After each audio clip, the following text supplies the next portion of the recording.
Yeah, and that's whenever the restraining order was filed, and that's why I don't eat Brussels sprouts anymore. Yeah. Okay, why didn't you tell me this was recording? No, it's literally on Rant. Hey YouTube, welcome back to my channel. Today I'm going to be talking about the music industry in general. And the reason why I say in general is because there's only so many broad spectrum topics you could talk about before we're going more in depth. And so I'm going to be talking about the music industry in general.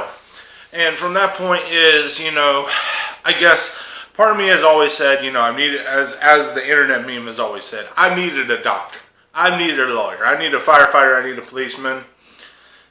I needed a nurse, all inclusive to the job opportunities. But still, I have never needed a musician. I have never once said, hey, this is an existential life crisis. I need a musical artist right now. That's not my job profession, and no, they will not save my life. Now, guaranteed music has saved a lot of people's lives. They found, religion or faith in music. It's reminded them of certain things. But no, I've never needed it on a life-saving. It's not like, the customary day-to-day stuff. And that's my point.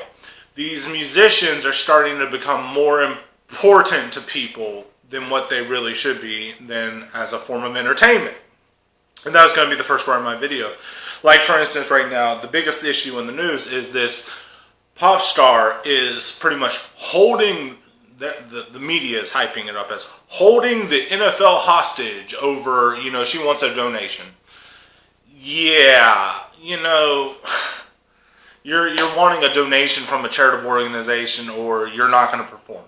Well, good thing you're going to stick to your high grounds, because basically that's like a pacifist being a coward who gets to hold on to their morals in death. Because the fact is, you're a musical artist. They didn't sign the contract with you. They signed the NFL signed the contract with your label. If you don't perform, your label's going to get sued. Your label's going to turn right around and sue you for breach of contract. And from there on, no label's going to want to hire you, because you have a contract, a legally binding document. I don't think that they put an exclusion of whatever. I mean, it's like all those pop stars or musical artists who wants to get paid for the Super Bowl. Let's look back at all the artists who have performed at the Super Bowl, and it's only become like a recent thing where these artists and musicians, they want to get paid for it, and the NFL tells them no, and then they get so mad about it. One, you're never going to play to an audience that big. I don't care who you are. YouTube may offer it to you, or some other TV show or whatever might offer it to you. But the fact is, you're never going to play for a live audience of that size, no matter who you are. I mean, Michael Jackson played at the Super Bowl, and if the king of pop isn't going to get paid for it, you don't have a chance. So that's also, and it's these self-important people. They think they're more important than they really are, just because, their music, they get identified in public and all this other stuff. And it just drives me absolutely insane, because half the time they don't even know these people or don't even really care. It's just, what's going to sell me more records. Now, on the flip side of that, of the music industry, on that, is like, all these reality shows or whatever where these artists are starting from. One, they're starting from YouTube. And I'm not saying that, that's not a bad place to start. It's how you get recognized. And a lot of these people are great singers on YouTube. Don't get me wrong on that. There are a lot of great people. But then you've also got like these singing shows like The Voice or America's Got Talent or American Idol, if that's still on here. I don't really know. I never watched that show. But it was like, public humiliation for a lot of people. And they get these people to come sing on these shows, but at the same time it's like, hey, you're never going to hear from them again. I mean, even if they win, you're never going to hear from them again, because all they really get offered is like a little bit of money and like a contract. But I mean, the contracts never really hold up, and they're back on YouTube where they started to begin with. So I mean, you got that.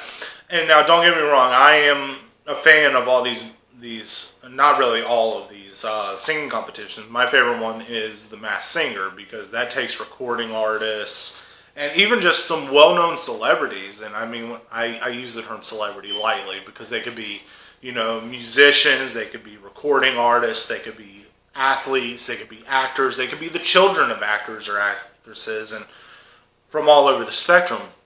And the thing I love about it is it's trying to identify from the clues who's actually underneath the mask. And what really drives my nerves about this, and also about what is the driving force behind everything, is, you know, you're waiting for the big unveil. You're waiting to see who's under the mask. You're waiting to see who got eliminated. You're waiting for whatever. And this goes to every reality TV show there is. There's always that one jerk who does this to you. I'm sorry, we can't all be home at 8 o'clock on a Wednesday, Steven, but don't tell me who it was on Facebook or talk about it in mixed company like, oh, I can't believe this person was unmasked. No. Give them at least 5 days time to catch up. You got to give them to the weekend, because a lot of people have busy schedules. I don't want to know who was unveiled or who kept going or who lost out on my show. That's the point of why I watch. I don't want spoilers. And we all know who these people are, like, oh, I can't believe Raymond Simone was unmasked on the Masked Singer. That was last week. I gave you all the 5-day warning period. Make note, 5 days. And, but still though, that's not the point. The point is you're spoiling for everybody, because it's not just the songs or the music, but it's the mystery, it's the allure behind it. Get your act together. Nobody wants a spoiler. It's why most people avoid movie trailers for the movies that are coming out that they want to see. They want to be surprised. And you see a lot of people complain about it, saying, oh, I don't want to watch the trailer because they show all the good stuff. That's the point of it all. Get it through your heads. But anyway, thank you for your time. And I will be posting another video either tonight or tomorrow, whenever you're watching this. It's going to be Friday night whenever I do it. But please like, comment, and subscribe, and share if you're a fan of my videos. I'm more than happy to answer your comments or questions. Alright, thank you. Bye.